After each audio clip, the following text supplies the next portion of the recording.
Buenas a todos. En esta oportunidad voy a hacer una review de un libro que considero muy importante que en la medida de lo posible lo lean cualquier estudiante de programación, profesional de la programación. Es un libro muy atemporal. De hecho, está cumpliendo su 20 aniversario, por lo que significa que tiene más de 20 años este libro y fíjense la temporalidad que tiene, que cuando lo leí, la verdad que me pareció muy interesante lo que plantea, en el sentido que, como dice acá, no nos da el pescado ni nos obliga a comer, a que lo comamos, sino que nos enseña a pensar, pongo acá, no a pescar, nos enseña a pensar.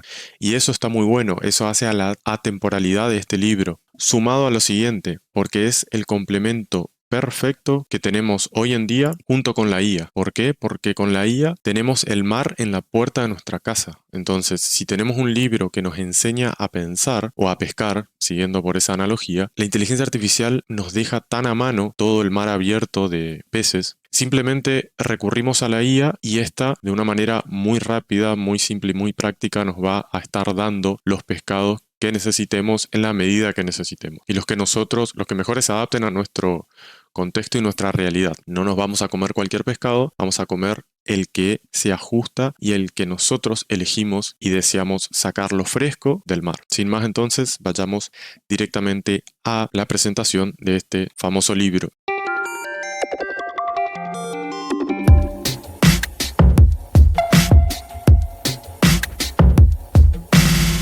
Este libro no es ni más ni menos que El programador pragmático. La verdad que está muy bueno, lo comencé a leer, digamos, con cierta duda, pero el título, la verdad que me llamó la atención porque de hecho es como la ideología que yo intento sostener, ¿no? En este canal, en estos videos tutoriales que voy haciendo, siempre trato de hacerlo con un enfoque pragmático. Entonces, ya de entrada este libro con el título me logró atrapar, digamos. Y luego el hecho de, como les decía, la atemporalidad de este libro, de decir, ya cumplió 20 años, sacaron una edición especial donde aclararon y actualizaron a los tiempos que corren hoy en día un poco el contenido de este libro.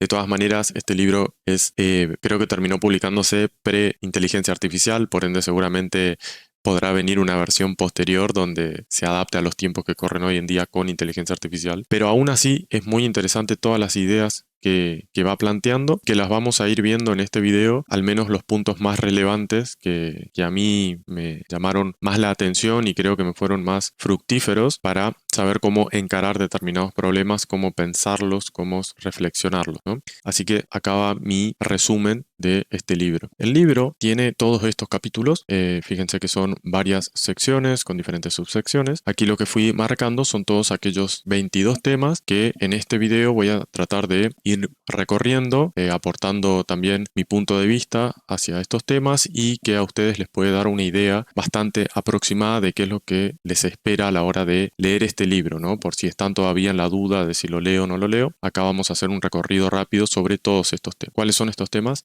Bueno, estos temas son la entropía en el software, vamos a ver qué es eso, la sopa de piedras, saber cuándo parar, el ETC, Easy to Change, fácil de cambiar, que es el DRY, las siglas DRY, por ahí la habrán escuchado, significa Don't Repeat Yourself. Vamos a tratar el tema de la ortogonalidad de código, tema de qué son las tracer bullets y los prototipos, lenguaje de dominio, diseño por contrato, pesca con liberaciones solo para pescados, hasta donde se puede ver no más lejos, la pesada herencia de la herencia, el cerebro del lagarto, la magia no existe, vamos a tratar tema refactor, los tests son nuestro primer cliente, KISS, manténlo limpio, manténlo simple, la homogeneidad de código, el pozo de los requerimientos, pensar fuera de la caja, trabajo en equipo y por último la esencia de la agilidad que termina a englobar o resumir o concluir todos estos temas que se hablan más arriba con una conclusión bastante interesante y fuerte al mismo tiempo, ya lo vamos a ver. Voy a tratar de hacer una recorrida lo más obviamente generalista por cada uno de estos temas para no adentrarme tanto en detalle y que este video no termine durando 3 horas, para que ustedes obtengan un vistazo de cuál va a ser el contenido con el que se van a encontrar al leer este libro a grandes rasgos. Van a ver que hay varios subtemas que yo no toco porque considero, a menos desde mi perspectiva personal, que no me era tan relevante. El primero de estos temas de los que está bueno introducirnos es sobre la entropía en el software. ¿Qué es y cómo debemos interpretar a la entropía en el software? Me gusta resaltar en este punto que en física existe una ley que es la segunda ley de la termodinámica, que en palabras simples nos dice que el grado de desorden de un sistema siempre tiende a aumentar en el tiempo. Esto es una ley de la física clásica, ¿no? Nada en el universo permanece completamente inalterable y lo mismo ocurre en el desarrollo de software, ¿no?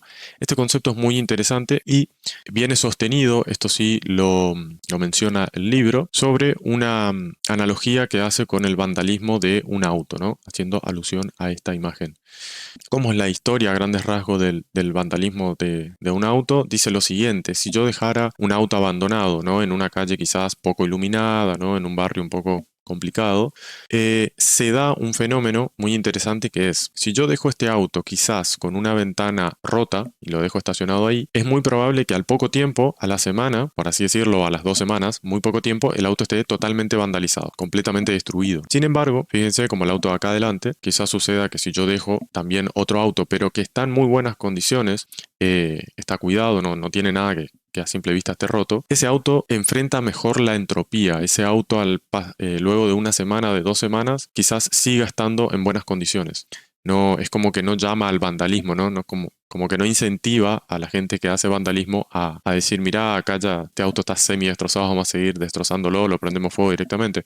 Esta teoría, entonces, fíjense que es muy interesante cómo llevado incluso desde la física a cuestiones más abstractas como lo es el software, se experimenta este mismo fenómeno. El libro hace hincapié de que no podemos dejar que nuestro programa, nuestro software, conviva con la entropía. Yendo a la analogía de vuelta con el vidrio roto, si nosotros estamos manteniendo un software y nos encontramos con que hay una ventana que está rota en este software, quizás no es algo que nosotros estamos haciendo, estamos tocando quizás otra parte del programa, pero detectamos que hay una parte que está mal, hay una parte que está muy fea a nivel técnico, digamos, o de diseño. Eso es como decir, encontramos una ventana que está rota. Y si lo que hacemos es ignorarla a esa ventana que está rota y la dejamos pasar y simplemente nos enfocamos en lo que queremos hacer y nada más, pensemos que eso es hoy una ventana rota que dejamos, el día de mañana va a venir otra persona y va a comenzar a ver que el ambiente de ese programa no está bueno, hay ventanas rotas, está todo sucio. ¿Por qué me voy a esforzar entonces en hacer algo excelente, ¿no? Algo que sea destacable? Porque dentro de lo que es este software que está un poco vandalizado, está un poco que se cae a pedazos, ¿por qué voy a hacer un código que resalte por su belleza, ¿no? Porque poco va a resaltar dentro de un contexto que está destruido. Lo mismo pasa con este auto. Hay una analogía similar que se utiliza con los edificios también. Si yo estoy en un edificio que se cae a pedazos, tiene ventanas rotas y está sucio, quizás paso al lado de un papel que está tirado en el piso y no lo recojo, porque sucio por sucio, perdido por perdido, ¿por qué me molestaría en juntar ese papelito, no? Sin embargo, si yo estoy en un edificio que está muy bien mantenido, está muy limpio, quizás me cruzo con un papel que veo que está tirado en el piso y me hace ruido y lo junto, ¿no? Me incita a juntarlo. Esto es todo un fenómeno que está muy bueno, no tenerlo presente, que el software tiene esta dinámica, no podemos dejar que se descontrole un software y no podemos dejar pasar cosas vandálicas, ¿no? Porque eso a la larga trae muy malas consecuencias. Los programadores no van a comenzar a esforzarse por dar su mejor versión y brindar su mejor código, ¿no? A eso que pareciera que ya está sucio y descuidado. Entonces, aquí les hago un gráfico donde grafico la entropía versus las modificaciones que puede ir sufriendo a lo largo del tiempo un software. Si nosotros no hacemos nada frente a la entropía, si vemos un vidrio roto y lo dejamos, si vemos un papel tirado en el piso y lo dejamos, si vemos que algo está sucio y lo dejamos, pasamos por alto, al pasar de un tiempo eso genera una reacción exponencial de la entropía. Cuanto más sucio está un software, las siguientes personas que vienen a modificar ese programa, menos ganas van a tener de hacer código que sobresalga, porque dentro de esa suciedad poco va a sobresalir, así que tampoco se esfuerzan en hacer un buen código. Entonces, la suciedad, el desorden incita a más desorden. Y fíjense que esto es exponencial. Tarde o temprano explota por los aires ese programa, es inmantenible, nadie le pone ganas a nada de lo que se agrega a ese software que de por sí ya es un monstruo. Cuando llegamos a ese punto a veces es irreversible. En Hipólito Yrigoyen había manifestantes que están dando vuelta a otro auto.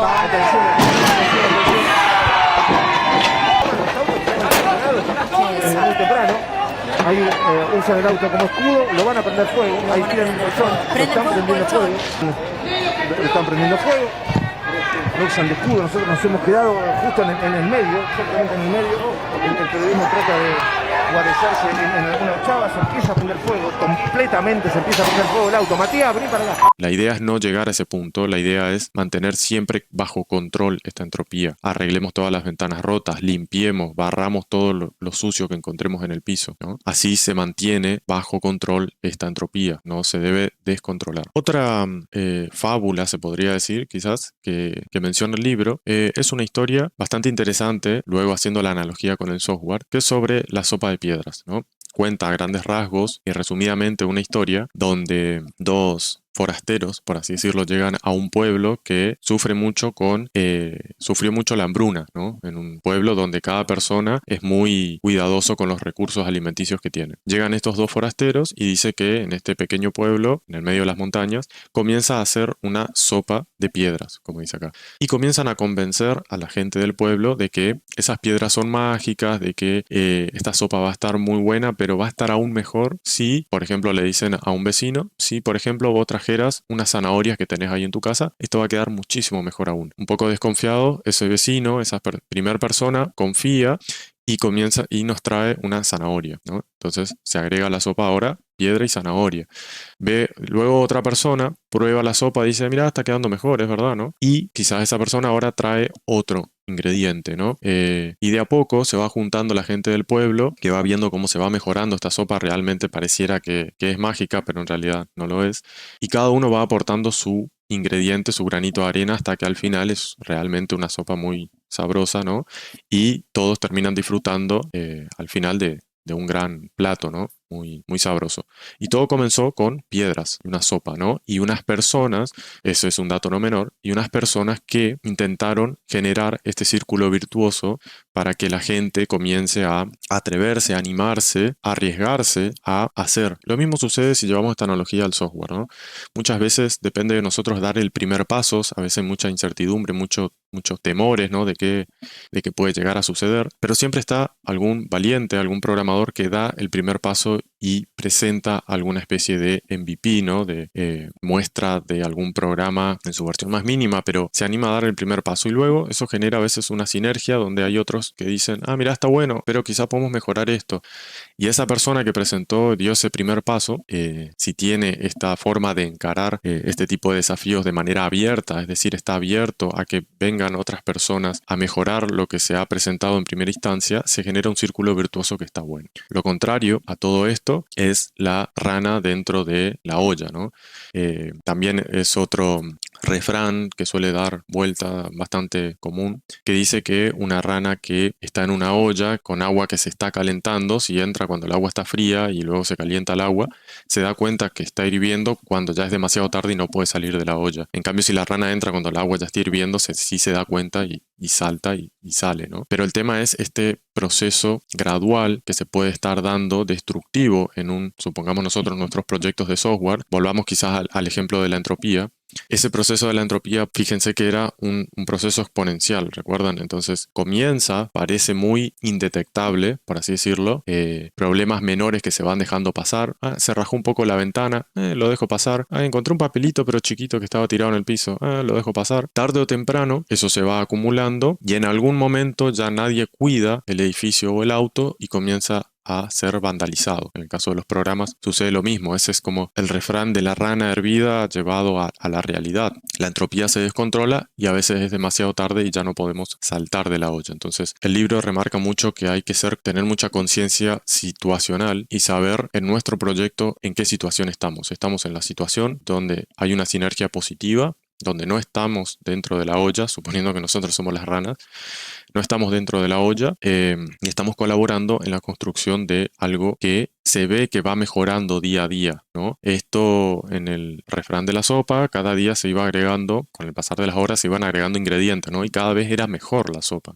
Bueno, si estamos ante este panorama, buenísimo. Pero si estamos ante el panorama de la rana, salgamos de ahí, rompamos esa espiral negativa y pasemos a una positiva. O sea, analicemos, aunque sea muy lento la involución, tenemos que ser capaces de detectarlo, no seamos como la rana que no se da cuenta. Detectemos de que el agua se está calentando y que eventualmente vamos a morir hervidos. Y reaccionemos antes que sea demasiado tarde, ¿ok? Antes que, volviendo atrás, esta curva exponencial se dispare, ¿ok? Hay que reaccionar antes. Otro tema que trata el libro también muy interesante es saber cuándo parar. Este concepto está muy bueno y quisiera acá destacar una frase de hace unos años. Le atribuyeron esta frase, tampoco está chequeado si realmente lo dijo esta persona. Dice lo siguiente: la perfección se alcanza no cuando no hay más nada que añadir, sino cuando no hay más nada que quitar. Esta frase creo que no la dice el libro, pero cuando investigué un poco más por fuera y al leer esta frase, la verdad que me impactó un montón. La perfección no se logra cuando no hay más nada que añadir.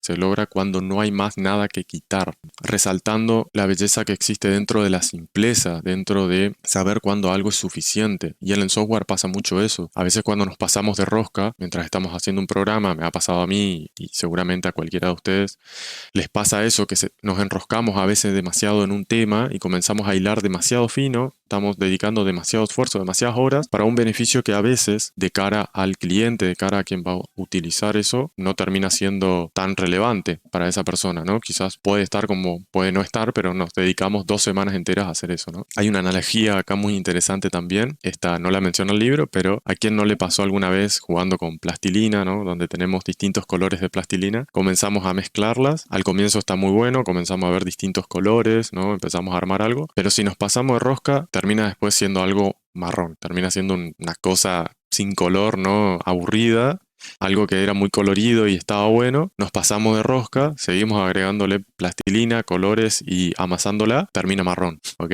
Me pareció una analogía muy buena a esto de no nos pasemos de rosca cuando estamos haciendo un software. Sepamos cuándo parar, cuándo la cosa es suficiente y que si seguimos la vamos a embarrar.